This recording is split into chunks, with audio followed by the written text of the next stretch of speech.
Tuhan, sekarang kami mau mempersekutukan firman Tuhan. Biarlah Tuhan juga terus menolong kami Tuhan untuk mencerna firman Tuhan. Kami percaya firman-Mu adalah roh dan hayat bagi kami. Ketika kami menerima firman-Mu, kami menerima roh dan hayat dalam hidup kami. Kami akan mencernanya, kami menikmatinya sebagai makanan kami. Karena firman-Mu adalah makanan bagi kami. Ketika kami berjumpa dengan perkataan-perkataan-Mu, kami memakannya ya Tuhan. Firman-Mu adalah kegirangan bagi kami, sukacita dan kekuatan bagi kami.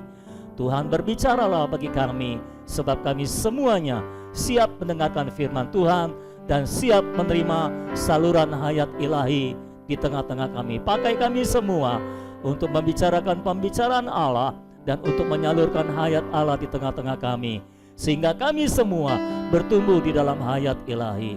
Kami berdoa di dalam satu nama yang indah, nama di atas segala nama, nama yang sudah bangkit, nama yang hidup, nama Tuhan Yesus Kristus. Di dalam nama itu kami berdoa dan mengucapkan syukur.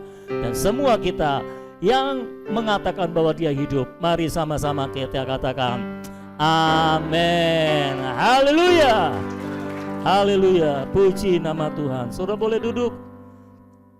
Haleluya. Matius pasal 28 bicara tentang kebangkitan Kristus. Kita sedang membahas kitab Matius, jadi kita skip dulu kepada kebangkitan Kristus di Matius pasal 28. Kalau saudara perhatikan, kisah kebangkitan Kristus dalam Matius dicatat dalam pasal 28 hanya dalam 20 ayat saudara-saudara. Kalau kita bandingkan catatan tentang kematian Kristus, maka kematian Kristus dicatat dalam pasal 26 dan 27, ada 2 pasal dan masing-masing pasal sangat panjang ayatnya. Bisa 50-an ayat dan seterusnya saudara-saudara. Ya saudara, jadi dibandingkan dengan pasal 26 dan 27 yang mencatat kisah tentang kematian Tuhan, maka pasal 28 yang mencatat kisah kebangkitan Tuhan ini sangat pendek dan sederhana, saudara. Apa pelajaran yang kita bisa ambil dari dalamnya? Ketika kita berada di dalam kebangkitan, segalanya menjadi sederhana. Haleluya. Ketika kita berada dalam kebangkitan, segalanya menjadi sederhana. Ketika bicara tentang kematian Kristus, memang perlu pemaparan yang panjang dan lebar. Ada banyak kisah yang terjadi, saudara-saudara di sana. Tapi ketika tiba pada kebangkitan Kristus, segalanya menjadi simple, segalanya menjadi sederhana. Tetapi di dalam 20 ayat ini, ada banyak hal yang bisa kita dapatkan. Pertama-tama kita akan bisa melihat dampak dari kebangkitan Kristus itu, lalu nanti yang terakhir kita akan melihat apa yang kita harus lakukan setelah kita mengalami, setelah kita memahami, mengetahui, dan mengalami bahwa Yesus sudah bangkit. Kita langsung pada nomor yang pertama, ya saudara-saudara, dari 20 ayat ini kita bisa mengambil beberapa hal yang kita bisa nikmati pada hari ini. Yang pertama, kebangkitan Kristus membawa suatu permulaan baru dengan zaman baru untuk kerajaan sorga. Kebangkitan Kristus membawa suatu permulaan baru dengan zaman baru untuk kerajaan sorga. Jangan lupa Matius bicara tentang atau mewahyukan tentang Yesus sebagai Raja. Makanya hari ini dalam kebangkitan Kristus, hari Paskah ini, judulnya adalah Kemenangan Sang Raja. Kebangkitan Kristus membawa suatu permulaan baru dengan zaman baru untuk kerajaan sorga. Kalau saudara baca ayat yang pertama, di situ tertulis setelah hari Sabat lewat. Sabat adalah hari ke-7, hari terakhir. Menjelang menyingsingnya fajar pada hari pertama minggu itu. Hari pertama minggu itu, hari Minggu adalah hari pertama dalam satu minggu. Hari Sabtu adalah hari terakhir, itulah hari Sabat.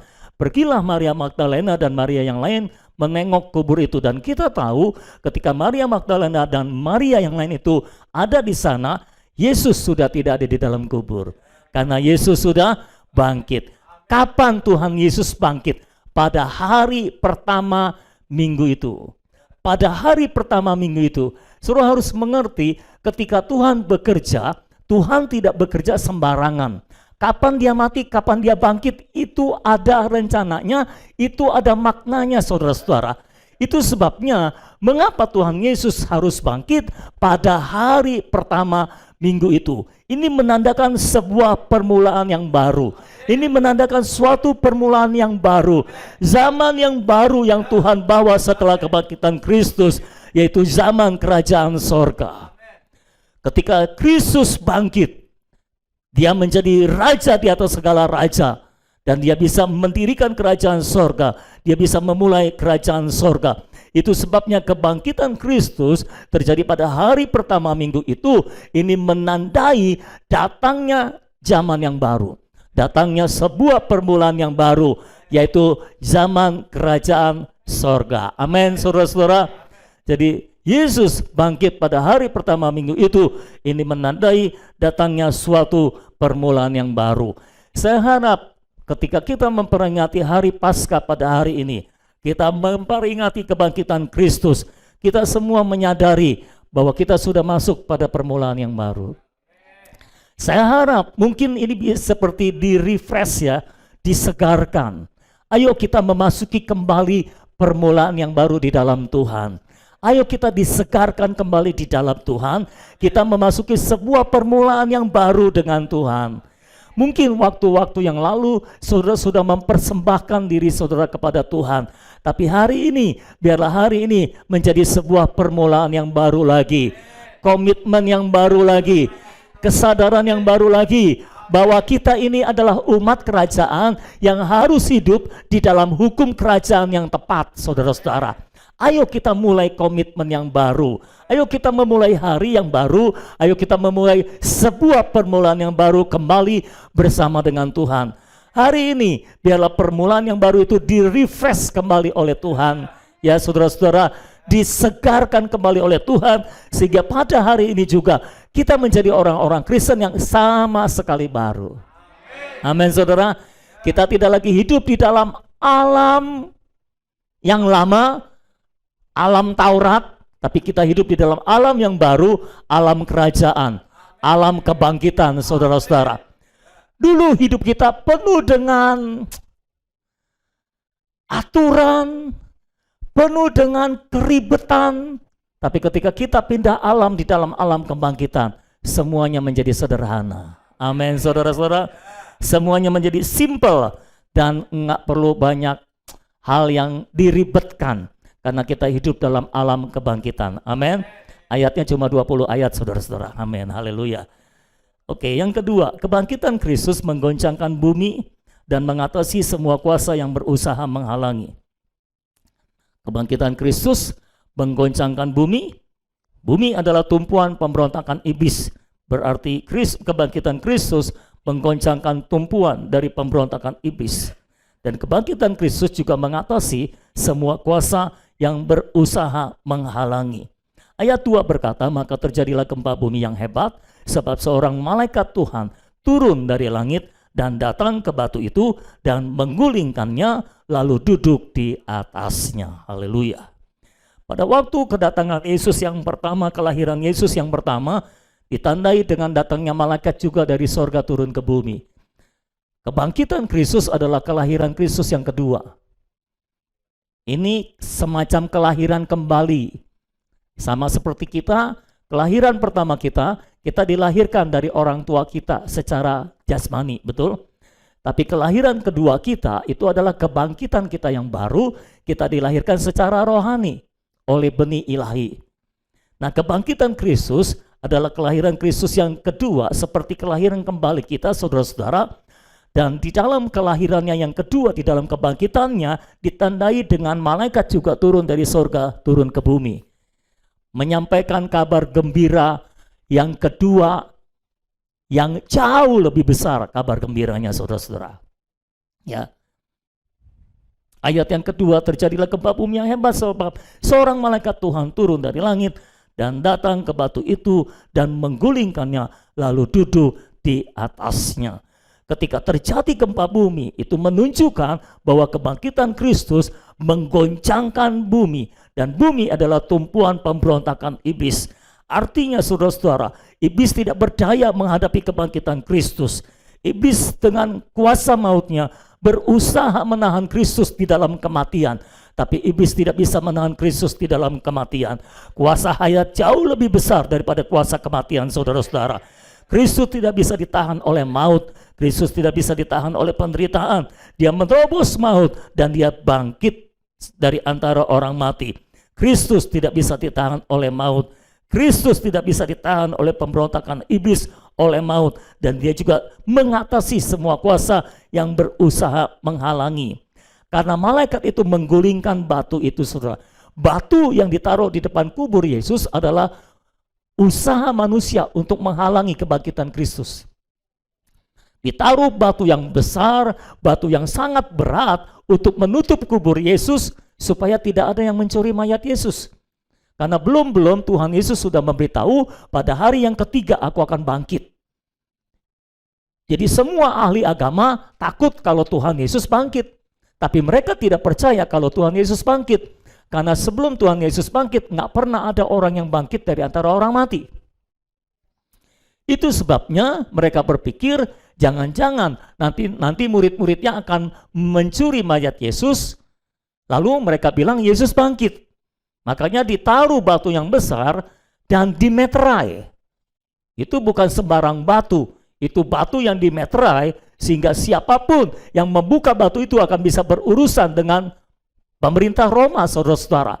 Akan bisa ditangkap, kena hukuman, saudara-saudara. Itu sebabnya ini adalah usaha menghalangi kebangkitan Kristus. Tapi batu yang berat itu semua meterai dari manusia terguling. Amin, saudara-saudara. Tidak ada satupun yang bisa menghalangi kuasa kebangkitan Kristus. Usaha iblis tidak bisa menghalangi kuasa kebangkitan Kristus. Usaha maut untuk menahan iblis di dalam kematian tidak juga bisa menahan Kristus di dalam kematian.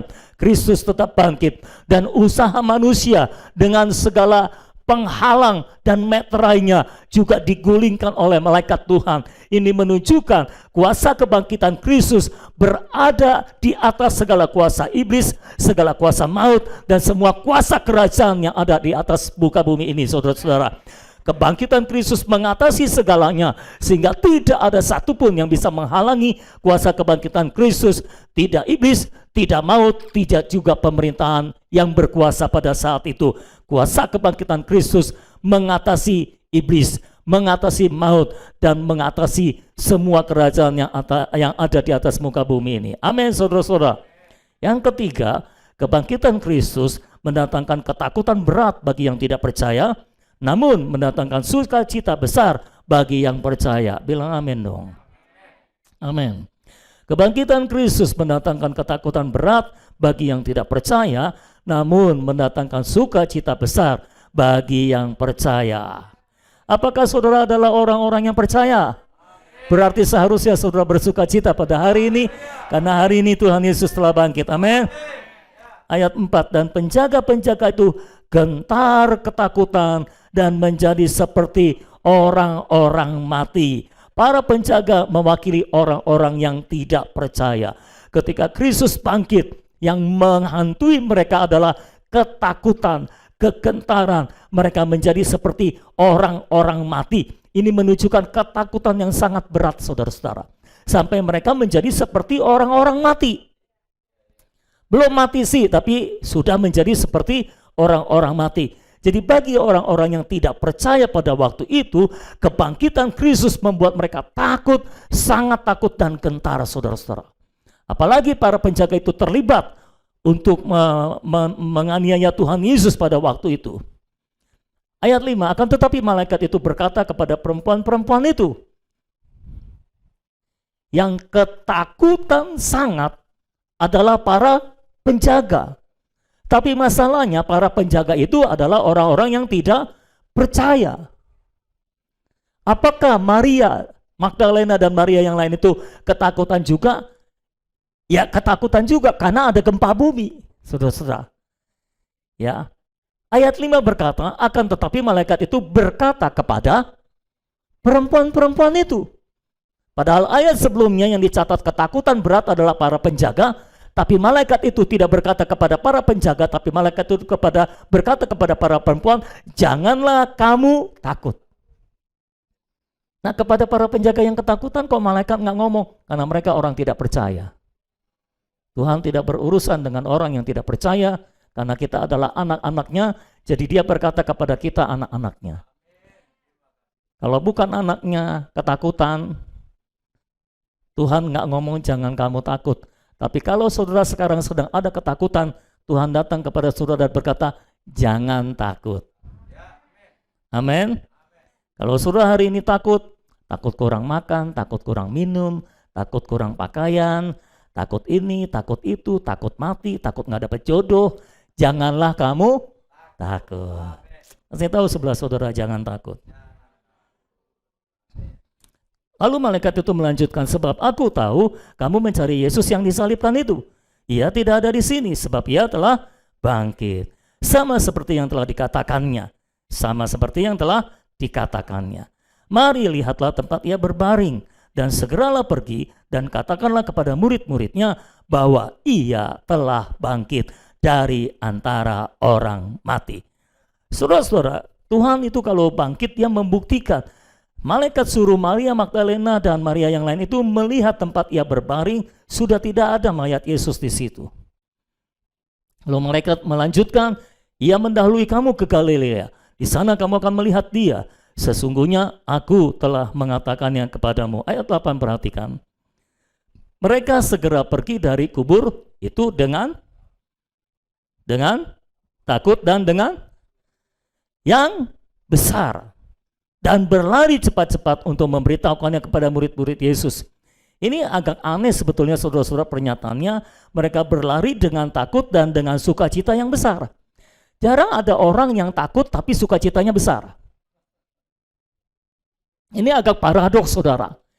Mereka takut, mereka lari dengan takut tapi dengan sukacita besar. Nah ini kan aneh saudara. Kenapa mereka takut? Karena mereka melihat gempa bumi. Kenapa mereka bersukacita besar? Karena mereka mendengar Yesus telah bangkit. Ini kalau dibilang takut dan dengan sukacita besar, berarti yang lebih besar sukacitanya atau takutnya saudara? Sukacitanya. Orang ditambahin sukacita besar, takutnya kan nggak ditambahin besar saudara.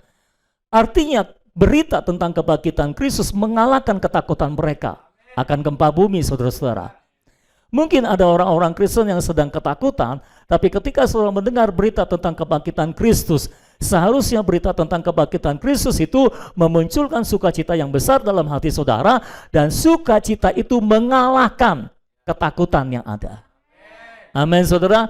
Sehingga ketakutannya mungkin ada karena kita masih manusia, terdiri dari darah dan daging, tapi sukacitanya lebih besar daripada ketakutannya. Sehingga kita bisa bersuka cita dalam ketakutan. Haleluya. Saya nggak tahu itu kalimatnya betul atau enggak saudara. Kita bisa bersuka cita dalam ketakutan. Bukan ketakutan dalam sukacita. Ya, kita bisa bersuka cita dalam ketakutan. Jadi dengar orang Kristen, ternyata kita bisa bersuka cita dalam ketakutan juga. Haleluya. Jarang ada orang bisa seperti itu ya saudara. Tapi orang Kristen yang tahu bahwa Kristus telah bangkit, kita bisa bersuka cita. Bukan hanya dalam hal-hal baik, tapi kita bisa bersuka cita juga dalam hal-hal buruk. Bahkan kita bisa bersuka cita dalam ketakutan. Amin. Kita berlari dengan takut dan dengan sukacita yang besar. Haleluya. Silakan takut, tapi ingat punya sukacita besar. Yang keempat, kebangkitan Kristus membuat semua orang percaya menjadi saudara-saudaranya. Wah, ini berkat besar ini saudara. Kita jadi saudara kandungnya Tuhan Yesus loh. Ayat 9 dan ayat 10. Tiba-tiba Yesus berjumpa dengan mereka dan berkata, salam bagimu. Mereka mendekatinya dan memeluk kakinya serta menyembahnya. Maka kata Yesus kepada mereka, jangan takut. Tadi malaikat yang ngomong kepada perempuan itu, jangan takut. Sekarang Tuhan Yesus sendiri ngomong, jangan takut. Pergi dan katakanlah kepada saudara-saudaraku supaya mereka pergi ke Galilea dan di sanalah mereka akan melihat aku. Haleluya. Ini setelan suara saya bagus nih. Jangan diubah nih, ini bagus nih. Saya suka nih. Ya. Jadi Yesus menjumpai kedua perempuan itu lalu berkata jangan takut. Lalu Tuhan berkata, pergilah dan katakanlah kepada saudara-saudaraku. Sebelumnya Tuhan Yesus nggak pernah panggil murid-muridnya itu saudara. Saudara baca Alkitab dari Matius, Markus, Lukas, Yohanes, sebelum kebangkitan Yesus, Tuhan nggak pernah panggil murid-muridnya itu saudaraku. Karena memang nggak bisa jadi saudara, belum jadi saudara. Paling banter Tuhan memanggil mereka sahabat. Tapi setelah kebangkitan, Tuhan berkata, beritahu saudara-saudaraku. Karena setelah Tuhan Yesus bangkit, semua orang yang percaya dipindahkan ke dalam Kristus. Kristus bukan lagi menjadi anak tunggal Bapa, Kristus menjadi anak sulung, dan kita semua menjadi saudara-saudaranya. Amin, saudara-saudara. Kalau Tuhan Yesus tidak bangkit, dari selamanya sampai selamanya, kita tidak akan bisa mewarisi roh pemberi hayat itu, benih ilahi itu, saudara-saudara. Tapi kebangkitan Kristus menghasilkan roh pemberi hayat. Ketika kita percaya Kristus, roh pemberi hayat itu masuk ke dalam kita, saudara-saudara, dan memberikan hayat ilahi, benih hayat ilahi, sehingga kita satu benih, satu hayat dengan Kristus, sehingga kita layak dibilang saudara-saudara Kristus. Kristus yang menjadi yang sulung, dia yang pertama bangkit dari antara orang mati, dia yang pertama lahir kembali, dan baru kita berikutnya kita lahir kembali, kita dilahirkan secara rohani. Kita mengikuti kebangkitan Tuhan Yesus, maka kita semua menjadi saudara-saudaranya. Kalau hari ini saudara sudah menerima Tuhan Yesus sebagai Tuhan dan Juru Selamat saudara, maka saudara adalah saudaranya Tuhan Yesus. Ini bukan saudara angkat ya, ini saudara kandung. Benar-benar saudara kandung, satu DNA, satu benih, satu hayat. Karena semua yang percaya dan menerimanya diberinya kuasa untuk menjadi anak-anak Allah. Mereka tidak dilahirkan dari darah dan daging, tapi mereka dilahirkan dari Allah. Jadi kita semua menjadi saudara-saudaranya. Setelah kebangkitan Kristus, semua orang yang percaya menjadi saudara-saudaranya. Yang kelima, berita tentang kebangkitan Kristus tidak dapat dihalangi oleh berita palsu. Ayat 11 sampai ayat yang ke-15, ketika mereka di tengah jalan, datanglah beberapa orang dari penjaga itu ke kota dan memberitahukan segala yang terjadi itu kepada imam-imam kepala. Jadi penjaga itu melapor kepada imam-imam kepala tentang apa yang terjadi. Dan sesudah berunding dengan tua-tua, mereka mengambil keputusan lalu memberikan sejumlah besar uang kepada serdaru-serdaru itu. Dan berkata, kamu harus mengatakan bahwa murid-muridnya datang malam-malam dan mencurinya ketika kamu sedang tidur. Dan apabila hal ini kedengaran oleh wali negeri, kami akan berbicara dengan dia sehingga kamu tidak beroleh kesulitan apa-apa. Mereka menerima uang itu dan berbuat seperti yang dipesankan kepada mereka, dan cerita ini tersiar di antara orang Yahudi sampai sekarang ini. Jadi mahkamah agama menyogok para serdaru, para penjaga itu, dan mereka disuruh menyiarkan berita palsu bahwa ketika mereka sedang tidur tengah malam, murid-murid datang mencuri mayat Tuhan Yesus, makanya mayatnya tidak ada lagi sekarang. Cerita itu mungkin tersiar pada waktu itu di antara orang Yahudi, tapi kita tahu berita tentang kebangkitan Kristus tersiar kemana-mana sampai sekarang, sampai hari ini kita menerima berita tentang kebangkitan Kristus itu. Berita-berita palsu tentang kebangkitan Kristus, ada yang bilang mayatnya dicuri murid-muridnya, ada yang bilang begini dan begitu, nggak bisa menghentikan berita tentang kebangkitan Kristus. Bahkan kalau saudara baca dalam kitab Kisah Para Rasul, lanjutan dari kitab Injil, para rasul selalu memberitakan tentang kebangkitan Kristus, dan para mahkamah agama tidak bisa menghentikan berita tentang kebangkitan Kristus ini. Bahkan dengan siksaan, dengan larangan, para rasul dilarang untuk memberitakan tentang kebangkitan Kristus, tapi para rasul berkata, silakan engkau pilih apakah kami harus taat kepadamu atau kepada Tuhan. Dan mereka taat kepada Tuhan, sehingga mereka terus memberitakan kebangkitan Tuhan kemana-mana tempat, dan berita tentang kebangkitan Tuhan telah tersiar sampai ke ujung bumi, sampai kita hari ini, yang beberapa generasi lebih jauh daripada para rasul telah menerima berita kebangkitan itu. Dan berita palsu yang disebarkan oleh mahkamah agama dengan mengeluarkan uang menyogok para serdaru itu diam dan tidak bisa menghalangi berita tentang kebangkitan Kristus. Manusia berusaha selalu memberikan atau menghadirkan berita tandingan. Musuh selalu berusaha memberikan berita tandingan. Ada berita tentang kebangkitan Kristus, diberikan berita palsu tentang Yesus mayatnya dicuri dan sebagainya. Semua ada penggantinya, saudara-saudara. Itulah siasat iblis, selalu memberikan pengganti kepada orang-orang. Berita Injil digantikan dengan berita Injil yang lain, bahwa Kristus pun digantikan dengan Kristus yang lain.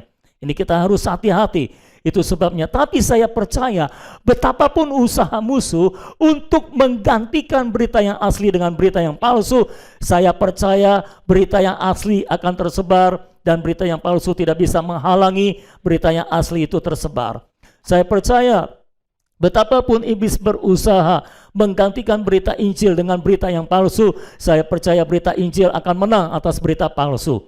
Saya percaya sekalipun musuh berusaha memberikan pengganti-pengganti Kristus, tapi saya percaya Kristus akan menang atas segala yang lainnya. Semua pengganti tidak akan bisa menghalangi Kristus untuk diterima dan dinikmati oleh umat Tuhan, saudara-saudara. Amin. Haleluya. Berita palsu tidak bisa menghalangi berita tentang kebangkitan Kristus. Itu sebabnya hari ini berita tentang kebangkitan Kristus kembali dikumandangkan di tempat ini dan di tempat-tempat yang lainnya. Yang keenam, raja yang bangkit telah meninggalkan Yudaisme dan memulai zaman baru bagi ekonomi perjanjian baru Allah. Raja yang bangkit telah meninggalkan Yudaisme atau agama dan memulai zaman baru bagi ekonomi perjanjian baru Allah. Yudaisme mewakili Taurat dan agama dan semua agama. Ayat 10, maka kata Yesus kepada mereka, jangan takut, pergi dan katakanlah kepada saudara-saudaraku supaya mereka pergi ke Galilea dan di sanalah mereka akan melihat aku. Ayat 16, dan ke-11 murid itu berangkat ke Galilea, ke bukit atau ke gunung yang telah ditunjukkan Yesus kepada mereka. Perhatikan baik-baik, pada waktu permulaan pelayanannya, Tuhan Yesus pergi ke Galilea, bukan ke Yerusalem. Yerusalem adalah pusat agama, pusat pemerintahan, pusat agama Yudaisme, pusat Taurat. Tapi Tuhan Yesus, Sang Raja Kerajaan Sorga, tidak pergi ke Yerusalem. Seharusnya dia pergi ke Yerusalem, saudara-saudara. Tapi dia meninggalkan Yudaisme, dia pergi ke Galilea. Dan setelah dia bangkit, dia juga kembali ke Galilea dan bukan ke Yerusalem. Karena Yerusalem adalah pusat Yudaisme dan Yerusalem adalah pusat pemerintahan. Ini menunjukkan bahwa sejak semula sang raja itu telah meninggalkan Yudaisme, telah meninggalkan Taurat, telah meninggalkan semua agama, saudara-saudara. Dia memulai sebuah zaman baru dari ekonomi perjanjian baru Allah. Lalu ayat 16 mencatat, murid-murid itu bertemu dengan Yesus di Galilea, di bukit atau di gunung yang telah ditunjukkan Yesus kepada mereka. Nah, perhatikan saudara-saudara tentang di gunung ini. Karena Yesus memulai murid-murid menjumpai Yesus itu di atas gunung di Galilea. Nah, kalau kita perhatikan, konstitusi kerajaan sorga diumumkan di atas gunung. Matius 5 sampai pasal 7, kita sudah bahas itu, betul? Diumumkannya di atas gunung. Lalu transfigurasi Raja Sorgawi itu juga terjadi di atas gunung, gunung kemuliaan. Di mana Yesus ada bersama dengan Musa dan Elia pada waktu itu, lalu kemuliaan Tuhan turun. Dilihat oleh Petrus, Yohanes, dan Yakobus pada waktu itu di Matius pasal 17. Lalu di Matius pasal 24, ketika Tuhan Yesus menyampaikan nubuat tentang akhir zaman, itu juga disampaikan di atas gunung. Nah, ini ada maknanya, saudara-saudara. Dan sekarang ketika dia mau memulai zaman yang baru, zaman kerajaan sorga, di dalam ekonomi perjanjian baru Allah, maka murid-murid juga pergi ke atas gunung, bertemu dengan Yesus di atas gunung. Ini menunjukkan bahwa ekonomi perjanjian baru Allah hanya dapat dilihat dengan jelas pada tempat yang tinggi seperti gunung. Ini menunjukkan orang-orang yang bisa memahami perjanjian baru Allah, orang-orang yang bisa melihat ekonomi perjanjian baru Allah dengan jelas, mereka harus pergi bersama dengan Tuhan, menjumpai Tuhan di tempat-tempat yang tinggi. Orang-orang yang terus berada di tempat yang rendah tidak akan bisa memahami ekonomi perjanjian baru Allah. Mereka mungkin memakai kosakatanya, mereka mungkin memakai istilahnya ekonomi perjanjian baru, tapi sesungguhnya mereka tidak memahami apa maksudnya ekonomi perjanjian baru Allah. Apa maksudnya kerajaan sorga yang didirikan oleh Tuhan Yesus Kristus. Kalau saudara mau memahami tentang ekonomi perjanjian baru Allah, ayo kita ke tempat tinggi. Bertemu dengan Tuhan di tempat tinggi. Saudara nggak bisa terus menjadi orang Kristen yang dangkal. Berhentilah menjadi orang Kristen yang dangkal, yang cuma tahu tentang oh betapa baiknya Tuhan. Oh Tuhan adalah Bapa yang baik, Bapa yang penuh kasih. Saudara harus tahu, Dia mendirikan sebuah kerajaan sorga, dan kita harus hidup di dalam hukum kerajaan, dalam pola hidup kerajaan yang tepat, saudara-saudara. Ya, kita harus terus naik levelnya. Pemahaman kita nggak boleh terus menjadi orang Kristen yang pemahamannya dangkal. Kalau saudara terus mengikuti kelompok tumbuh bersama secara baik, saya percaya pemahaman saudara tidak akan terus menjadi pemahaman yang dangkal. Engkau akan memahami Tuhan secara lebih mendalam, engkau akan memahami kebenaran secara lebih mendalam, karena kebenaran tidak bisa dipahami secara dangkal. Namanya kebenaran nggak bisa dipahami secara dangkal, saudara-saudara. Ya, ayo terus belajar, meningkatkan diri, belajar yang baik. Ketika saudara ada di dalam KTB, saudara benar-benar menyerap semua pelajaran yang dipelajari di sana, sehingga saudara bertumbuh di dalam pemahaman. Pengenalan saudara akan Tuhan, saudara mengalaminya secara subjektif di dalam batin saudara, tapi di dalam pikiran saudara, saudara juga memiliki hikmat untuk memahami Tuhan, memahami Alkitab secara tepat, saudara-saudara. Saudara nggak bisa jadi orang Kristen yang dangkal terus-menerus. Amin. Orang yang matang adalah orang yang mendalam, saudara-saudara. Orang yang terus naik tinggi bersama dengan Tuhan, lebih mengenal Tuhan, lebih memahami Tuhan, lebih memahami ekonomi perjanjian baru Allah. Amin, saudara-saudara. Ya, kita tidak boleh hanya memahami Tuhan sebagai Bapa yang baik, bla bla bla bla bla bla, tapi kita harus memahami dengan tepat ekonomi perjanjian baru Allah, di mana Allah punya rencana untuk menggarapkan dirinya ke dalam kita dan mengekspresikan dirinya lewat kita. Itu tujuan ilahi dari Tuhan. Dan seharusnya semua pusat perhatian kita tertuju ke sana. Sehari-hari dalam hidup kita, kita benar-benar bertanggung jawab untuk menggarapkan Kristus ke dalam hidup kita, menggarapkan Kristus ke dalam hidup kita sepenuhnya, sehingga hidup kita dijenuhi oleh Kristus, oleh hayat ilahi sepenuhnya, sehingga dia bisa terekspresi lewat hidup kita. Sehingga ekonomi perjanjian baru Allah bisa tercapai di sana, saudara-saudara. Itu sebabnya saudara harus terus naik ke tempat tinggi bersama dengan Tuhan. Jangan terus ada di tempat yang dangkal. Saudara harus berada di surga bersama dengan Tuhan Yesus. Jangan terus berada di bumi. Oke? Yang ketujuh, Raja yang bangkit mengumumkan bahwa segala kuasa baik di surga maupun di bumi telah diberikan kepadanya. Haleluya. Raja yang bangkit mengumumkan bahwa segala kuasa baik di surga maupun di bumi telah diberikan kepadanya.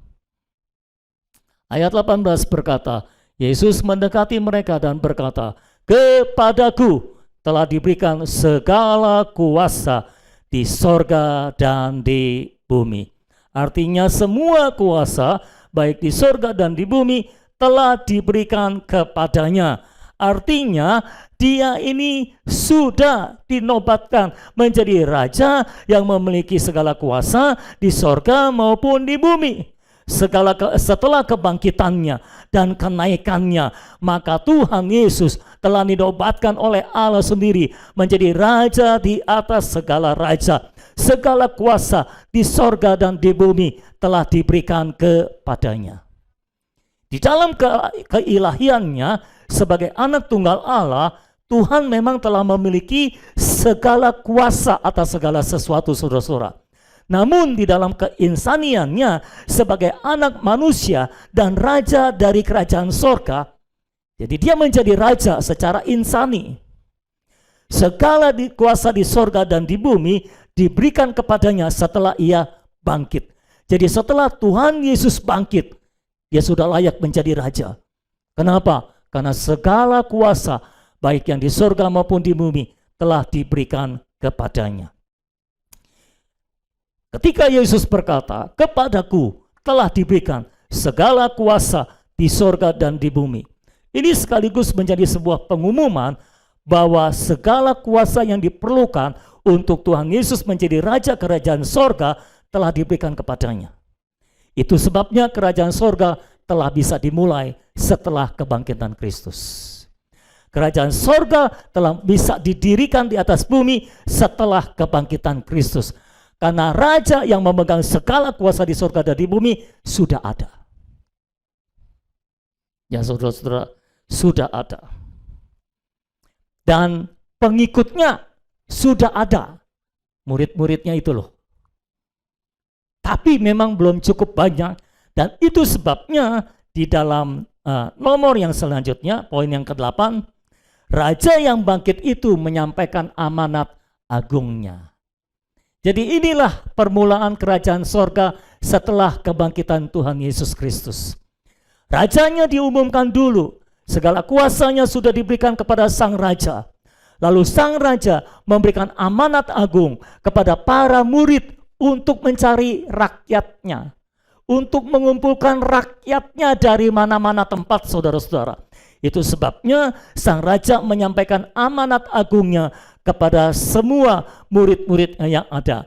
Ayat 19 dan 20 berkata, karena itu pergilah, jadikanlah semua bangsa muridku, dan baptislah mereka dalam nama Bapa dan Anak dan Roh Kudus, dan ajarlah mereka melakukan segala sesuatu yang telah kuperintahkan kepadamu. Dan ketahuilah, aku menyertai kamu senantiasa sampai kepada akhir zaman. Saudara boleh catat, inilah isi amanat agung. Ada 5 poin isi amanat agung. Pertama, pergilah. Kedua, jadikanlah. Ketiga, baptislah. Keempat, ajarlah. Kelima, ketahuilah. Yang pertama, pergilah. Ini untuk memberitakan Injil. Yang kedua, jadikanlah. Jadikan semua bangsa muridku. Ini soal kerajaan. Yang ketiga, baptislah mereka dalam nama Bapa dan Anak dan Roh Kudus. Ini soal kesatuan antara umat Tuhan dan Tuhan. Lalu yang keempat, ajarlah mereka melakukan segala sesuatu yang telah kuperintahkan kepadamu. Ini soal mendelegasikan tugas. Jadi para rasul harus mengajar orang-orang yang telah diberitakan menerima Injil, dijadikan murid dan dibaptis itu, supaya mereka semua melakukan apa yang rasul lakukan. Lalu yang adalah janji, ketahuilah aku menyertai kamu senantiasa sampai kepada akhir zaman. Ketika Tuhan memberikan tugas, dia selalu memberikan janji. Janji penyertaan, janji penyediaan. Jadi Tuhan adalah Tuhan yang bertanggung jawab. Ketika dia memberikan tugas, dia selalu memberikan janji penyediaan dan janji penyertaan, saudara-saudara. Ayo kita berdalam di dalam amanat agung Tuhan Yesus Kristus. Haleluya. Ini adalah amanat dari Tuhan Yesus Kristus, saudara-saudara.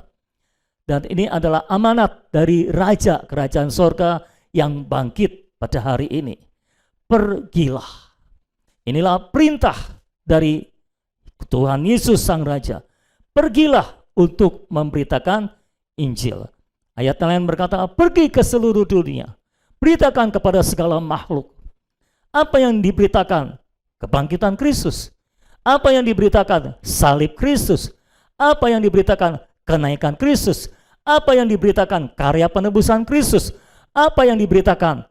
Tentang ada jalan baru untuk memasuki kerajaan sorga. Nah, untuk itu semua murid Tuhan harus pergi untuk memberitakan. Harus pergi untuk memberitakan. Jadi sejak saat itu kalau kita perhatikan, para rasul, para murid-murid itu benar-benar pergi dan memberitakan. Pergi dan memberitakan. Kemana saja mereka pergi, mereka memberitakan. Bahkan kalau kita baca di kitab Kisah Para Rasul, ketika jemaat mula-mula itu dianiaya, mereka terseret kemana-mana karena penganiayaan. Mereka pergi kemana-mana karena melarikan diri dari penganiayaan.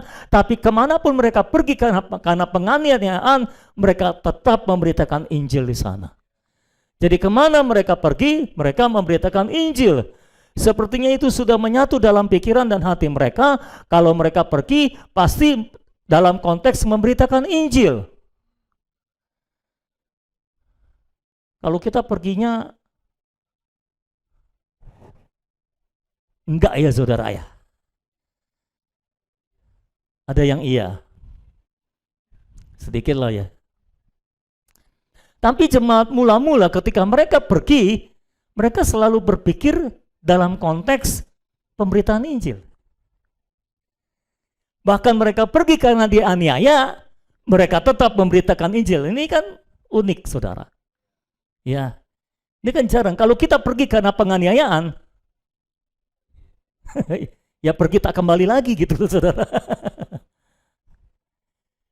Nah, kita harus berdoa supaya Tuhan benar-benar menolong kita, supaya Roh Kudus benar-benar memenuhi kita. Karena saya membaca dalam Alkitab, sejak murid-murid dipenuhi oleh Roh Kudus, mereka nggak bisa diam tuh saudara. Mereka selalu maunya memberitakan Injil, mereka selalu maunya pergi memberitakan Injil. Bahkan Petrus, yang beberapa waktu yang lalu menyangkal Yesus 3 kali, ketika kumpul orang banyak, dia langsung khotbah. Itu khotbah pertamanya, dan 3.000 orang bertobat. Itu luar biasa saudara. Orang belum pernah khotbah pertama sudah mempertobatkan 3.000 orang, itu hebat. Itu khotbahnya panjang juga loh saudara. Kalau sekarang orang khotbah panjang bukannya bertobat, kabur. Kalau saudara perhatikan Alkitab, Tuhan Yesus kalau khotbah panjang juga, Petrus kalau khotbah panjang juga, Paulus apalagi? Paulus itu kalau khotbah bisa sampai pagi. Ingat Etikus ngantuk nungguin nungguin Paulus khotbah, tengah malam nggak selesai sampai pagi. Duduknya di jendela lagi, jatuh saudara ke bawah, mati dia saudara. Untung Paulus bangkitkan saudara. Kalau enggak, ya udah dia tamat. Jadi kita harus berdoa supaya Tuhan benar-benar memberikan hati kepada kita yang kalau pergi hubungannya pemberitaan Injil. Ya saudara ya, kan tiap hari kita semua pasti pergi ya. Nggak ada dong yang di rumah seharian 24 jam gitu kan. Pasti pergi kan. Ya minimal pergi kemana coba. Pergi ke mall. Luar biasa. Kita harus berdoa supaya kita pergi, ketika kita pergi, kita benar-benar ingat untuk memberitakan Injil. Bukan cuma ingat, tapi ada keberaniannya. Kalau kita baca Alkitab, setelah mereka menerima Roh Kudus, mereka dipenuhi dengan keberanian untuk memberitakan Injil. Enggak ada satupun orang takut untuk memberitakan Injil, betul ya saudara ya? Nah kita harus mengalami apa yang ditulis oleh Alkitab itu. Kalau kita belum mengalami, kita harus penasaran. Dan kita harus berdoa. Saya berdoa, Tuhan, saya baca di Alkitab, orang dipenuhi Roh Kudus langsung jadi saksi. Nggak pakai proses dulu tuh. Petrus dipenuhi Roh Kudus, saat itu juga langsung khotbah 3.000 orang bertobat. Petrus nggak takut tuh. Padahal yang dihadapi dari berbagai negara kan, berbagai bangsa dan bahasa itu, orang-orang Yahudi yang sudah tersebar, waktu itu kumpul untuk merayakan hari Pentakosta. Tapi kok Petrus nggak takut? Padahal tadinya penakut, menyangkal Yesus 3 kali. Tapi setelah dipenuhi Roh Kudus, dia bangkit, dia beritakan Injil. Dia nggak boleh lihat orang banyak. Petrus itu pokoknya kalau lihat orang banyak, dia khotbah, saudara. Oh, haleluya. Ada orang lumpuh, disembuhkan. Lalu orang kumpul, dia khotbah. Di hari Pentakosta, orang kumpul, dia khotbah, saudara-saudara. Dan ada banyak orang bertobat. Ayo kita berdoa supaya kita mengalami apa yang ditulis oleh Alkitab, saudara-saudara. Karena sepanjang yang saya tahu, kalau orang dipenuhi oleh Roh Kudus, dia akan pergi memberitakan Injil, dia akan menjadi saksi Tuhan dimanapun dia berada. Amin, saudara-saudara. Ya, saya tahu semua saudara pasti niatnya sudah ada, cuma eksekusinya aja yang belum ada. Nah, untuk bisa melakukan itu, ayo kita berdoa supaya Roh Kudus betul-betul penuhi kita seperti yang ditulis oleh Alkitab, dan kita betul-betul punya hati, punya keberanian untuk memberitakan Injil. Bukan cuma punya niat. Amin. Cuma satu orang yang iya. Oke, yang kedua adalah jadikanlah semua bangsa muridku, saudara-saudara. Ini soal kerajaan. Pergi yang pertama adalah untuk memberitakan Injil keselamatan. Tapi jadikan semua bangsa muridku, ini bicara tentang Injil kerajaan. Ini tentang menjadikan orang kafir menjadi umat kerajaan. Orang-orang yang kita injili berasal dari orang-orang kafir. Setelah mereka menerima keselamatan, kita harus menjadikan mereka murid. Jadi amanat agung itu komplit, saudara-saudara. Kita tidak boleh hanya memberitakan Injil keselamatan supaya orang diselamatkan. Tapi setelah mereka diselamatkan, kita harus menjadikan mereka murid. Kita harus merawat mereka menjadi dewasa di dalam Kristus, sehingga mereka bisa berlaku sebagai umat kerajaan yang hidup dalam hukum kerajaan. Jadi kita harus memuridkan mereka menjadi umat kerajaan. Karena pada dasarnya mereka ini mungkin berasal dari orang barbar yang tidak punya hukum dan sebagainya. Kalaupun punya hukum, hukum Taurat dan sebagainya, tapi mereka harus berubah di dalam hukum kerajaan. Dan itu sebabnya mereka harus dimuridkan. Ini adalah berita Injil kerajaan. Jadi kita tidak boleh hanya memberitakan Injil keselamatan, kita juga hanya harus memberitakan Injil kerajaan. Kita harus menjadikan semua bangsa murid Tuhan. KTB yang kita adakan, yang kita lakukan adalah usaha kita untuk memuridkan orang-orang menjadi umat kerajaan, saudara-saudara. Nah, saya percaya semakin banyak orang dimuridkan, semakin baik. Semakin banyak orang menjadi dewasa di dalam Kristus. Amin, saudara-saudara. Yang ketiga adalah baptislah mereka dalam nama Bapa dan Anak dan Roh Kudus. Baptis mereka ke dalam nama Bapa. Terjemahan yang lebih tepatnya seperti itu, ke dalam nama Bapa dan Anak dan Roh Kudus. Perhatikan baik-baik, ke dalam nama, namanya satu. Tapi Bapa dan Anak dan Roh Kudus. Nggak dibilang baptislah mereka ke dalam nama Bapa, nama Anak, nama Roh Kudus. Tidak, saudara. Ini menunjukkan Allah Tritunggal. Ke dalam nama satu, Bapa dan Anak dan Roh Kudus. Allah yang satu tapi tiga pribadi. Nama menunjukkan pribadi. Nama menunjukkan persona, saudara-saudara. Jadi membaptis orang ke dalam nama Bapa, Anak dan Roh Kudus ini menunjukkan kita membawa orang atau memindahkan orang ke dalam pribadi Allah Tritunggal. Ketika kita memberitakan Injil dan orang-orang diselamatkan, lalu kita membaptis mereka ke dalam nama Bapa, Anak dan Roh Kudus, artinya kita membawa mereka masuk ke dalam Bapa, Anak dan Roh Kudus, ke dalam Allah Tritunggal. Artinya mereka berbaur dengan Allah Tritunggal. Mereka memiliki hayat dan sifat dari Allah Tritunggal. Jadi pekerjaan membaptis adalah pekerjaan untuk membawa orang masuk ke dalam pribadi Bapa dan Anak dan Roh Kudus. Ke dalam pribadi Allah Tritunggal. Saudara ketika dibaptis, itu saudara disatukan dengan pribadi Allah Tritunggal. Sehingga saudara memiliki hayat dan sifat yang sama dengan Allah Tritunggal. Ya saudara-saudara, Allah Tritunggal itu luar biasa. Dan baptisan itu ada yang kelihatan, ada yang tidak kelihatan. Baptisan air ada yang wujud yang kelihatan. Baptisan roh adalah wujud yang tidak kelihatan, saudara-saudara. Baptisan roh dinyatakan melalui baptisan air yang kelihatan. Dua-dua harus berjalan. Jangan kita berkata yang penting baptisan roh, baptisan air nggak terlalu penting. Sama-sama penting. Karena yang di luar baptisan air itu mengekspresikan yang tidak kelihatan, baptisan roh. Jadi yang tidak kelihatan harus diekspresikan oleh yang kelihatan. Dan kalau kita cuma baptisan air tapi tidak ada baptisan roh, itu juga percuma. Cuma yang kelihatan tapi esensinya tidak ada. Jadi ketika kita dibaptis, saudara-saudara, saat itu juga Tuhan membaptis kita dengan rohnya secara tidak kelihatan.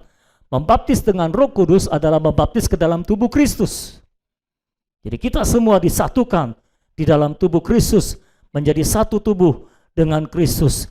Itulah baptisan. Lalu ekspresinya yang di luaran adalah baptisan air, saudara-saudara. Jadi saat itu kita dibaptis ke dalam pribadi Allah Tritunggal. Itulah pekerjaan membaptis. Nah, itu sebabnya saudara-saudara, nanti ke depan saya harap saudara-saudara yang memenangkan jiwa, yang merawat orang, khususnya yang memenangkan jiwa, nanti mungkin ketika kita membaptis air, biasanya kan satu pendeta lalu dibantu oleh pendeta lain, gitu ya saudara.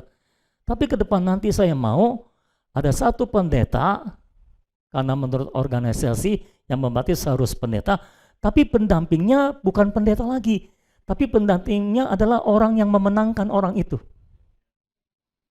Jadi nanti kalau saudara memenangkan orang, saudara membaptis bersama dengan pendeta itu, saudara. Karena orang itu saudara yang menangkan, saudara yang bawa, saudara. Jadi saudara yang mendampingi pendeta itu untuk membaptis orang itu. Karena orang itu saudara yang menangkan, jadi saudara yang membaptisnya. Karena kalau dalam perjanjian baru, kalau saudara lihat, siapa yang memenangkan, dia yang membaptisnya. Ya, saudara-saudara, sida-sida Ethiopia ketemu dengan Filipus, Filipus memenangkan dia, langsung dia membaptis. Ya. Tapi karena kita ada dalam organisasi gereja, ada peraturan pendeta yang harus membaptis, ya sudah pendeta yang membaptis, tapi yang mendampingi adalah orang yang memenangkan orang itu. Ya. Jadi kalau saudara mau baptis banyak orang, menangkan sebanyak mungkin orang, nanti saudara bisa baptis banyak orang. Kan lumayan tuh, simpan fotonya banyak. Aku membaptis berapa orang nih? Upahku besar di sorga. Haleluya. Lalu yang keempat, ajarlah mereka melakukan segala sesuatu yang sama atau melakukan segala sesuatu yang kuperintahkan kepadamu. Nah, setelah kita memuridkan orang, membaptis, memuridkan orang, menjadikan orang itu dewasa di dalam Tuhan, kita juga harus mendelegasikan tugas kepada mereka. Kita harus mengajar mereka untuk melakukan apa yang kita lakukan. Inilah namanya siklus pertumbuhan rohani. Orang yang dimuridkan akan memuridkan lagi. Betul, saudara? Ya. Orang yang dirawat sekarang akan merawat orang lain. Orang yang sekarang didewasakan oleh orang lain akan mendewasakan orang lain. Jangan dari selamanya sampai selamanya mau dirawat terus, saudara. Ketika disuruh, ayo jadi orang tua rohani. Aduh, saya belum bisa. Ayo jadi orang tua rohani. Aduh, saya masih butuh dirawat. Ayo jadi orang tua rohani. Aduh, saya masih dibutuh. Kapan saudara mau bertumbuh kalau mau dirawat terus? Ayo semua bertumbuh. Amin, saudara-saudara. Mungkin tahun ini saudara dirawat oleh orang lain, saudara ditumbuhkan oleh orang lain, dilayani oleh orang lain. Tapi saudara sendiri harusnya bertanggung jawab, saudara sendiri harusnya punya target. Tahun depan, aku harus sudah bisa menjadi orang yang merawat orang lain. Membimbing orang lain, mendewasakan orang lain. Kosong semua, tidak ada amin sama sekali itu, saudara-saudara. Cuma dilihatin aja saya dari tadi, saudara. Loh, kita harus punya target pertumbuhan, ya. Jangan mau jadi orang Kristen yang dirawat terus. Jangan mau jadi orang Kristen anak-anak terus. Bertumbuhlah menjadi dewasa di dalam Tuhan. Amin. Mungkin tahun ini kita dirawat, tapi tahun depan kita harus menjadi orang yang merawat orang lain. Kita bertumbuh dewasa di dalam Tuhan, ya. Nah, di KTB semua ini kita lakukan di dalam KTB, saudara. Ya, orang-orang yang dimenangkan, semua sudah dimenangkan, sudah dibaptis, sekarang sedang dijadikan murid di dalam KTB. Dan di dalam KTB saudara juga diajar untuk merawat orang, untuk memberitakan Injil, ya saudara, untuk merawat orang menjadi dewasa di dalam Tuhan, melakukan apa yang Tuhan perintahkan. Saudara sedang dimuridkan, ini sedang berlangsung di gereja ini, saudara-saudara. Dan itu sebabnya, ayo kita semua terlibat, karena yang kelima adalah janji Tuhan. Ketahuilah, aku menyertai kamu senantiasa sampai kepada akhir zaman. Kalau kita bicara tentang penyertaan Tuhan yang paling gamblang, penyertaan Tuhan yang paling fix, yang paling nyata, ada, dan janjinya begitu nyata ketika kita pergi memberitakan Injil, menjadikan semua bangsa murid Tuhan. Kalau saudara mau merasakan penyertaan Tuhan yang paling mantap, pergilah, saudara akan melihat betapa Dia menyertai saudara secara luar biasa. Ada saja yang dilakukannya, saudara-saudara.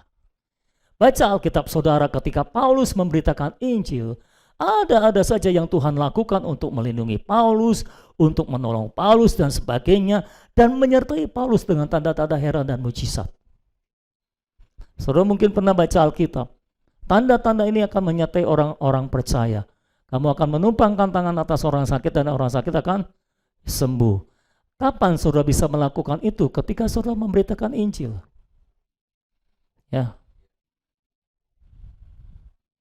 Dalam pelayanan saya juga sudah melihat orang-orang disembuhkan ketika saya memberitakan Injil, ketika saya memberitakan firman, maka orang-orang disembuhkan. Saudara baca apa? Mereka akan minum racun maut tapi tidak mati, gitu kan? Ya, itu terjadi dalam pemberitaan Injil. Ketika saudara pergi ke daerah-daerah untuk memberitakan Injil, kadang-kadang ada yang diracun tapi tidak mati. Digigit ular tapi tidak mati. Paulus mengalami itu. Ya, digigit ular beracun tapi tidak mati. Sebelumnya orang berpikir, ini orang pasti orang terkutuk nih. Udah dalam tahanan, kena badai di laut, giliran menepi di sebuah pulau, digigit ular, ini pasti orang terkutuk nih. Tapi ketika mereka melihat Paulus tidak mati, berubah pikiran mereka. Mereka pikir, wah ini dewa. Gitu saudara. Tadinya mereka pikir ini orang terkutuk nih. Udah lolos dari ombak, digigit ular, kan orang terkutuk saudara. Tapi ketika tidak mati, wah ini dewa. Sampai disembah-sembah Paulus. Dan Tuhan dimuliakan melalui peristiwa itu. Dan Paulus sempat menyembuhkan beberapa orang sakit di pulau itu juga. Itu penyertaan Tuhan. Alkitab juga mencatat ketika para rasul, ketika murid-murid memberitakan Injil, Tuhan menyertai mereka dengan tanda-tanda yang menyertainya. Selalu ada tanda-tanda yang menyertai orang-orang yang memberitakan Injil, saudara-saudara. Karena Tuhan berjanji, ketahuilah, aku menyertai kamu senantiasa sampai kepada akhir zaman. Nah, amanat agung ini baru bisa disampaikan setelah Tuhan Yesus bangkit. Sebelum Tuhan Yesus bangkit, amanat ini tidak pernah disampaikan karena memang belum bisa disampaikan, saudara-saudara. Ya. Kerajaan sorga itu dapat dibentuk hanya dengan orang-orang yang masuk ke dalam kesatuan dengan Allah Tritunggal. Ini bicara tentang baptisan tadi. Makanya ketika disuruh beritakan Injil, baptis mereka, satukan mereka dengan Allah Tritunggal. Dari orang-orang yang disatukan dengan Allah Tritunggal inilah kerajaan surga bisa dibentuk. Mereka adalah masyarakatnya, rakyatnya. Lalu kerajaan surga didirikan dan dibangun dengan Allah Tritunggal yang telah digarapkan ke dalam diri mereka. Jadi orang-orang yang disatukan dengan Allah Tritunggal itu, lalu Allah Tritunggal digarapkan ke dalam diri mereka sehingga bisa terekspresi lewat mereka. Dari orang-orang inilah kerajaan sorga bisa didirikan. Itu sebabnya kerajaan sorga selalu ada hubungannya dengan ekonomi Allah. Ekonomi Allah adalah Allah menggarapkan dirinya ke dalam kita supaya bisa terekspresi lewat kita. Dan kerajaan sorga bisa dibangun, didirikan berdasarkan atau dari orang-orang yang telah tergarap Allah Tritunggal ke dalam diri mereka, saudara-saudara. Inilah kerajaan sorga didirikan oleh mereka-mereka itu. Mungkin ini yang saya mau katakan. Kita nggak bisa berkata mungkin kerajaan sorga didirikan berdasarkan semua orang Kristen. Saya rasa kita tidak bisa bicara seperti itu.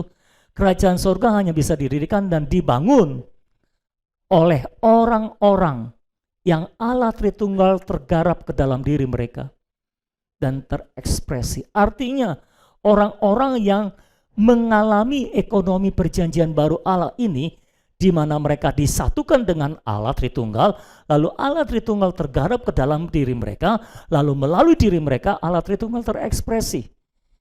Melalui mereka lah kerajaan sorga bisa didirikan. Mereka inilah realitas kerajaan sorga di atas muka bumi sekarang ini. Sedangkan kekristenan bukan realitas kerajaan sorga. Kekristenan adalah penampilan luar dari kerajaan sorga. Karena di dalam kekristenan, tidak semua orang Kristen sejati ada di sini, saudara-saudara. Kekristenan adalah penampilan luar dari kerajaan sorga, di mana benih lalang dan benih gandum bercampur di situ.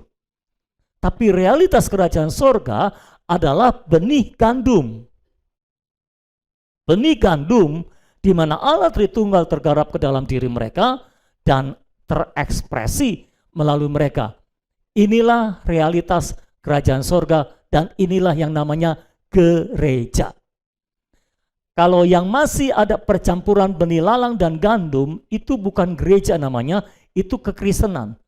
Tapi gereja yang sejati terdiri dari orang-orang yang telah disatukan dengan Allah Tritunggal, dan Allah Tritunggal tergarap ke dalam diri mereka dan mulai terekspresi lewat mereka. Inilah gereja.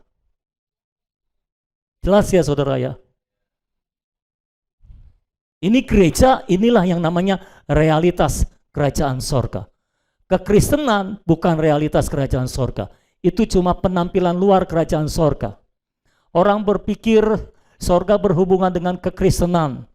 Ya, kekristenan mewakili kerajaan sorga. Padahal tidak, saudara-saudara. Kekristenan hanyalah penampilan luar yang dikenal. Kerajaan sorga. Tapi sebetulnya bukan kerajaan sorga. Realitas kerajaan sorga yang sejati adalah gereja yang sejati. Yang terdiri dari orang-orang yang sudah tergarap Allah Tritunggal ke dalam dirinya dan mulai terekspresi lewat dirinya. Artinya mereka hidup di dalam ekonomi perjanjian baru Allah. Sudah paham apa yang saya sampaikan? Oke, terakhir. Hudson Taylor, seorang misionaris ke negeri Cina yang cukup terkenal. Saya pernah menonton film Hudson Taylor dan saya nggak ingat semua cerita. Saya hanya ingat satu pernyataan terakhir di film itu. Hudson Taylor berkata seperti ini, saudara-saudara. Dan sampai sekarang saya masih ingat. Waktu itu saya nontonnya ketika saya SMP mungkin. Hudson Taylor bilang begini, amanat agung bukanlah suatu amanat yang perlu dipertimbangkan, melainkan suatu perintah yang harus dilaksanakan. Bayangkan saudara, ketika seorang raja memberikan perintah, artinya perintah itu harus dilaksanakan. Itu bukan perintah atau amanat yang perlu dipertimbangkan, tapi harus dilaksanakan. Pak, kalau saya belum bisa bagaimana? Berdoalah supaya kita bisa. Amin, saudara-saudara. Saudara mau kita melaksanakan amanat agung semuanya? Kalau kita belum bisa melakukannya, ayo kita berdoa supaya kita bisa melakukannya.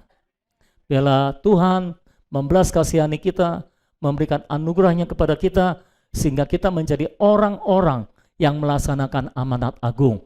Sehingga kebangkitan Tuhan Yesus Kristus tidak sia-sia bagi kita dan bagi dunia ini. Kita adalah orang-orang yang mengalami kebangkitan Kristus dan memberitakan kebangkitan Kristus. Amin, saudara-saudara. Mari kita berdoa. Bapa dalam surga, terima kasih buat firman Tuhan. Kiranya Engkau memenuhi kami dengan firman-Mu. Kiranya Engkau menolong kami ya Tuhan. Sehingga kami semua menjadi orang-orang yang memenuhi pesan Raja. Yang melaksanakan amanat agung Raja. Yaitu Pergi memberitakan Injil-Mu Tuhan, dan menjadikan semua bangsa murid-Mu, dan membaptis mereka dalam nama Bapa, Anak, dan Roh Kudus, dan mengajar mereka Tuhan melakukan segala sesuatu seperti yang kami lakukan, dan kami tahu Tuhan, Engkau menyertai kami sampai pada kesudahan zaman. Terima kasih buat janji-Mu Tuhan. Kami berdoa meteraikan firman-Mu ini Tuhan, dan kami berdoa Engkau memberkati persekutuan kami selanjutnya di dalam masa Paskah ini Tuhan. Pakai kami semua untuk berbicara bagi Allah, dan biarlah hayat Tuhan akan terus mengalir dan tersalur di antara kami. Demi nama Tuhan Yesus Kristus kami berdoa. Amin. Silakan saudara yang mau berbicara bagi Allah.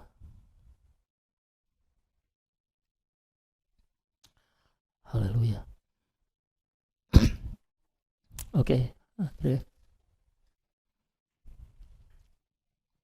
Saya rasa statement yang terakhir itu yang berbicara paling kuat, bahwa amanat agung itu bukan sesuatu yang untuk dipertimbangkan, tetapi sesuatu yang harus dilaksanakan. Ya. Kita bukan sekedar mempelajari dan mengetahui, tapi kita harus melakukan apa yang menjadi amanat agung itu. Ya. Kalau saya menyampaikan pesan kepada orang lain, saya berharap pesan itu dilakukan. Ya. Bukan buat untuk dipertimbangkan, tapi untuk dikerjakan. Di kantor kan begitu. Ketika saya menyampaikan sesuatu kepada yang lain, maksudnya untuk dilaksanakan. Ya. Kalau itu tidak dilaksanakan, ya saya nggak suka gitu. Ya. Saya maunya itu dilaksanakan. Ya. Nah, Tuhan juga pastinya mau supaya amanat agung ini dijalankan. Ya.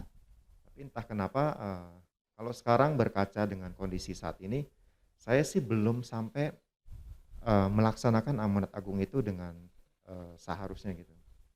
Dulu waktu zaman sekolah baru bertobat awal-awal itu saya sense untuk memberitakan Injil itu cukup tinggi. Saya pergi ke sekolah, yang di pikiran saya kalau ada orang yang belum kenal Tuhan, saya harus cerita tentang Tuhan sama dia. Ada teman sekolah di sekelas yang agamanya berbeda, keinginan untuk menyampaikan Tuhan itu cukup kuat.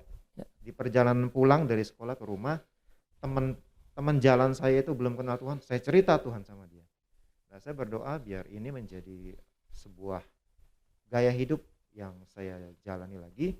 Ya. Kalau pada waktu itu masih belum mengerti tentang kehidupan Kristus, belum memperhidupkan hayat Kristus dengan polosnya gitu, bisa memberitakan Injil, saya berdoa untuk saat ini saya pada posisi sudah mengenal jalan hayat, saya bisa memberitakan Injil dengan menyalurkan hayat kepada orang-orang yang belum mengenal Tuhan. Baik itu memenangkan orang untuk bertobat maupun merawat orang-orang yang sudah bertobat supaya dia bisa dipersembahkan kepada Kristus sebagai mempelai wanita yang matang. Ya. Amin. Iya, saya rasa sama sih. Dulu waktu saya awal baru bertobat juga begitu menggebu-gebu memberitakan Injil ya saudara. Mungkin karena belakangan kita mengalami kemerosotan gereja. Jadi sekarang ini kita ada di tengah-tengah masa kemerosotan gereja saudara-saudara. Itu sebabnya kalau boleh dibilang dalam tanda kutip, gereja telah gagal. Dan itu sebabnya Tuhan memanggil para pemenang. Kayak gitu. Gereja adalah mayoritas, telah gagal, maka Tuhan memanggil para pemenang. Di akhir zaman ini, Tuhan sedang memanggil para pemenang yang akan diangkat untuk mengalahkan iblis nanti. Ya, jadi gambarannya seperti itu. Jadi tinggal bagaimana kita, apakah kita mau terus terbawa hanyut dalam kemerosotan gereja, atau kita mau menjadi pemenang yang mengatasi kemerosotan gereja. Begitu. Silakan. Ya, Aceh. Ya, dari firman Tuhan yang kita persekutukan tadi ada dua hal eh, yang saya nikmatin lebih dalam gitu. Yang pertama sama seperti dengan saudara Andre, saya ditegur tentang tugas, tentang pekerjaan yang harusnya itu yang saya laksanakan gitu. Oh ya, saya dikasih tugas tapi saya udah laksanakan, terus akhirnya mandek lagi gitu. Maksudnya tidak melaksanakan sampai pada yang Tuhan kasih gitu. Jadi untuk amanat agung ini, pergilah, itu kemarin-kemarin bulan-bulan lalu saya udah laksanakan, dan saya udah ngalamin pada saat saya mengerjakan itu ada sukacita gitu. Tapi kesini tuh berhenti lagi karena satu dan lain hal. Padahal harusnya itu nggak boleh mendistract saya. Saya udah tahu itu gitu, udah tahu kebenarannya bahwa apapun nggak boleh mendistract saya. Sebenarnya dibilang kita bisa dimanapun, kapanpun. Oh iya, saya berangkat dan pulang kerja naik kereta. Baru tadi ini gitu waktu Ded bilang bisa dimanapun gitu, pergi menyampaikan Injil, bahwa kita pergi harus menyampaikan Injil kan gitu. Pergi kalian kemana? Oh iya, saya setiap hari pergi kerja, bertemu dengan orang di kereta itu banyak sekali. Kenapa nggak kepikir membagikan traktat di situ gitu? Baru tadi di sini kayak Tuhan ingetin, oh iya Tuhan, ya udah mulai besok Senin saya akan lakukan itu. Kok miss gitu, padahal itu hal yang mudah yang setiap hari saya iniin gitu. Kok cuman pergi aja, pulang aja gitu. Oh iya Tuhan, saya mau. Jadi mulai besok Senin saya akan lakukan itu. Terus yang kedua, sukacita, saya mendapatkan sukacita yang besar bahwa Yesus itu yang telah mati, yang udah kuasanya tentang maut, mengalahkan maut gitu kan, itu sekarang hidup, dan itu hidup dalam diri saya. Untuk saya, bahwa perilaku saya, kehidupan saya itu harus mengekspresikan, memperhidupkan Tuhan sepenuhnya. Itu bukan hal yang mustahil, puji Tuhan buat saya, karena saya ngerti, oh ya, yang ada dalam diri saya ini Yesus yang hidup. Jadi Allah yang sempurna itu ada dalam diri saya, bukan mustahil saya juga bisa menjadi sempurna. Amin. Itu kayak sukacita yang besar gitu, kayaknya karena selama ini memperhidupkan Allah, mengekspresikan Allah, kayaknya kok ngelihat lagi saya masih begini gitu. Tapi hari ini luar biasa, sukacita, saya dibebaskan dari belenggu itu. Oh ya, saya yakin karena Yesus hidup, saya hidup, Yesus sempurna, saya bisa mengekspresikan Tuhan sepenuhnya itu. Amin. Amin. Ada lagi yang lain?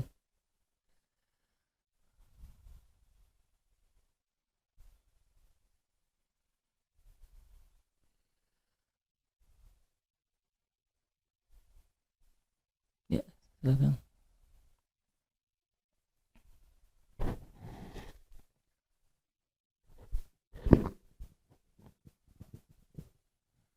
Ya, saya mau menyaksikan bahwa dalam kita melayani Tuhan memang kadang ada rasa takut begitu. Entah orangnya mau terima apa enggak. Jangankan sama orang yang besar ya. Saya mulai bulan April ini saya kembali ke sekolah minggu, ngadepin anak kecil aja, saya di dalam hati gini, aduh bagaimana ya nanti model si Max, si Quincy masih kecil-kecil, ntar mereka mau terima saya enggak gitu. Lalu pas tiba waktunya saya cuma bilang, Tuhan tolong saya enggak bisa, saya bilang gitu. Lalu setelah datang ke rumah itu ya ada 5 orang anak-anak, yang kecil 4, yang kelas besarnya 1. Saya bilang, Audrey, kamu mau walaupun sendiri? Siap kan katanya. Ya, jadi saya puji Tuhan dan saya mulai mengajar, dan memang waktu hari Minggu pertama saya datang itu Ya saya bersyukur ya, bapaknya itu si Welly, tahu-tahu dia main gitar. Jadi seperti kemarin juga saya datang lagi latihan sama mamanya yang mau nolongin untuk puji-pujian. Jadi minggu pertama itu saya mulai ngajar dan saudara tahu si Max itu lari ke depan. Nggak mau, tidak mau. Jadi ya saya biarin aja. Si Quincy juga lari-lari, ya saya biarin aja. Ya, tapi pas puji-pujian dia mulai mau joget gitu. Sambil goyang-goyang kakinya, tapi kemudian pas firman Tuhan dia lari lagi. Ya nggak apa-apa. Sekarang prinsip saya udah nggak mau tahu lagi tentang apa-apa. Saya hanya mau tahu tentang Tuhan Yesus Kristus yang akan selalu menyertai saya. Sebab di dalam hati saya selalu ada perkataan, aku menyertai kamu. Jadi kemanapun saya pergi, saya percaya. Sebab dia telah katakan bukan kamu yang berkata-kata, tapi Roh Kudus yang ada di dalam kamu yang berkata-kata. Dan minggu kemarin, minggu kedua, puji Tuhan, itu anak dua-duanya terus ada di dalam kelas. Dari puji-pujian dia ikutin terus, 3 lagu dia ikutin, dan waktu cerita juga dia ikutin, dan puji Tuhan sudah ada buku petunjuk juga yang sangat membantu untuk anak-anak bisa fokus pada Tuhan.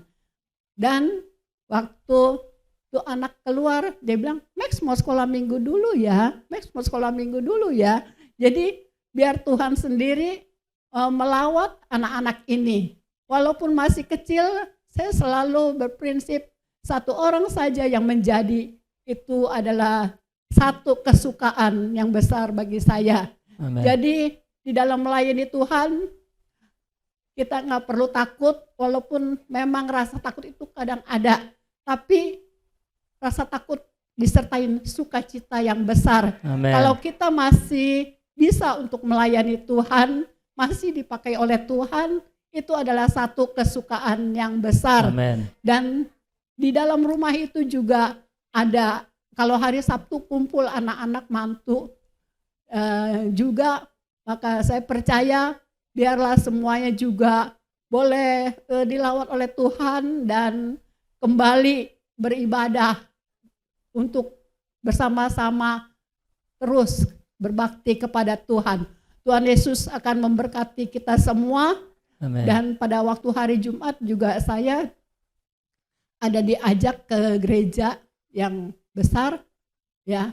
Tetapi saya bersyukur, walaupun saya berada di gereja yang kecil, tapi kita bersatu dan itu akan membawa kemuliaan bagi nama Tuhan.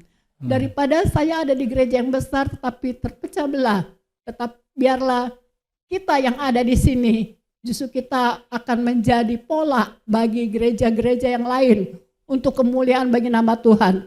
Sebab di mana ada kesatuan, di situ pasti ada pekerjaan Tuhan. Amen. Yang luar biasa yang menanti kepada kita. Biarlah Tuhan mengirimkan para pekerja-pekerja untuk melayani Tuhan di tempat ini. Amen. Saya percaya itu akan terjadi. Tuhan akan melawat kita semua. Amin. Amin. Amin.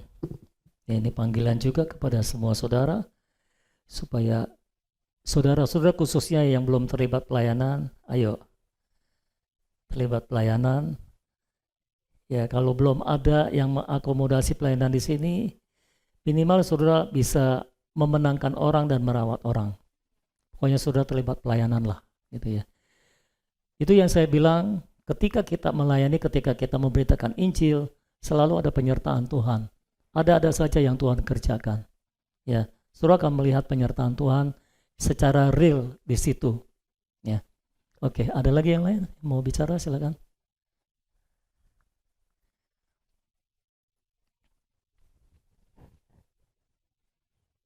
Ada atau tidak ada?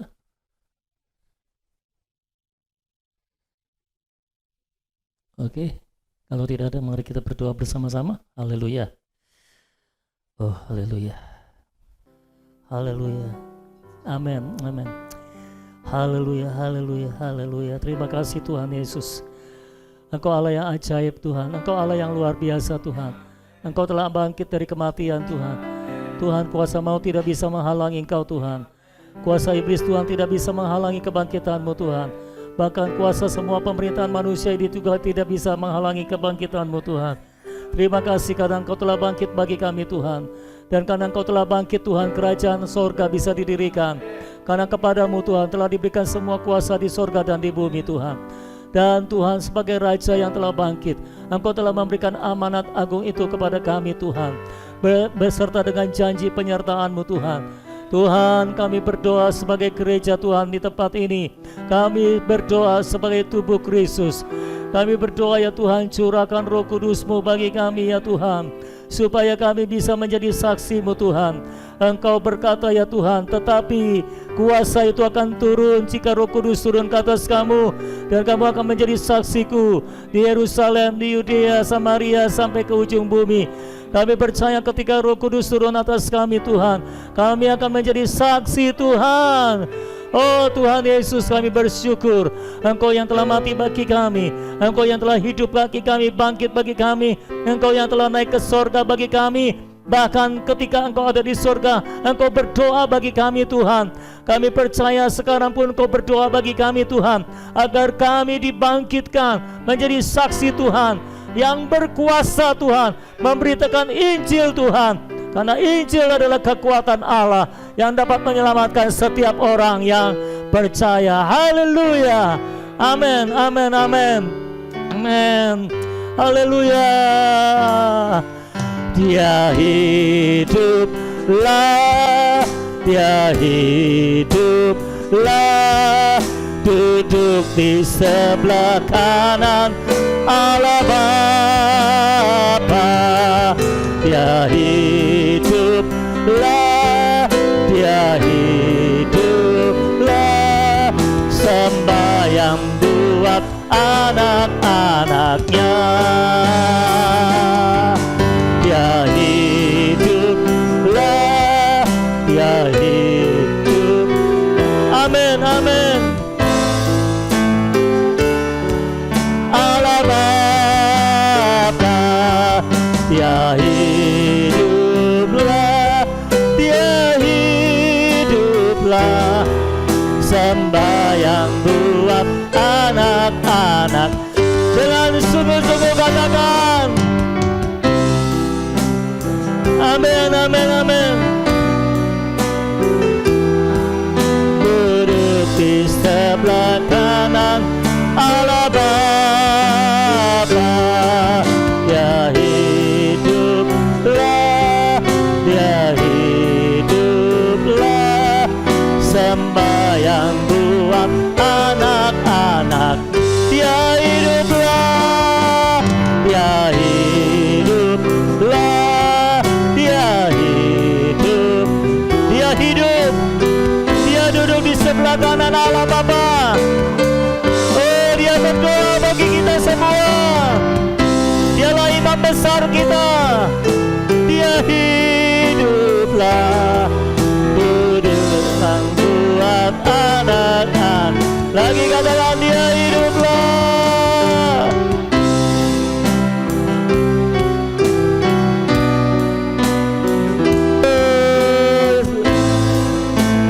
Kanan Allah Bapa.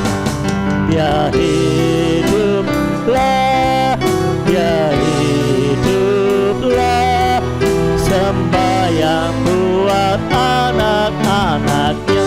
Dia hiduplah, Dia hiduplah, Dia hiduplah, duduk di sebelah kanan Allah Bapa. Dia hiduplah, Dia hiduplah, sembahyang. Oh, Dia sedang sembahyang, berdoa buat kita semua. Dia hiduplah. Amin, amin. Duduk di sebelah kanan Allah Bapa.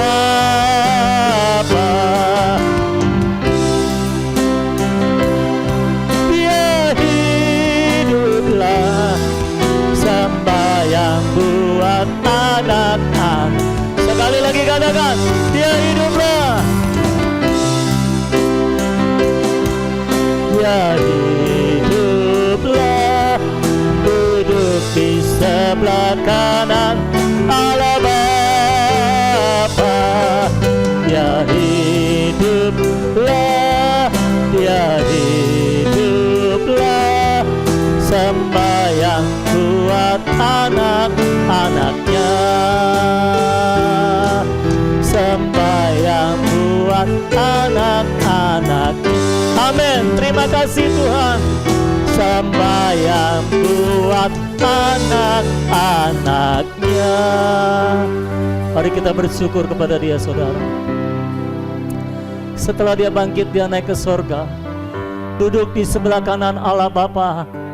Dan di sana Dia tidak jadi pengangguran, saudara. Dia tetap bekerja untuk kita.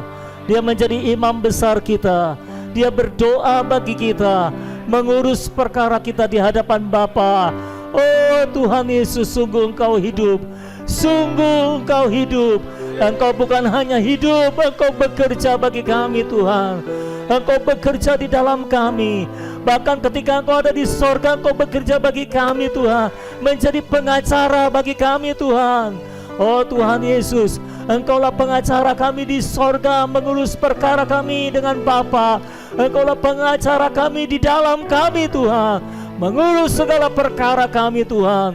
Engkaulah penolong, penghibur kami yang sungguh ya Tuhan. Terpujilah nama-Mu untuk selama-lamanya. Kami bersyukur punya Allah seperti Engkau, Allah yang hidup, Allah yang terus bekerja bagi kami, Allah yang menjadi rasul dan imam besar bagi kami. Oh Tuhan Yesus, terima kasih. Engkau sudah menjalani kehidupan sebagai manusia.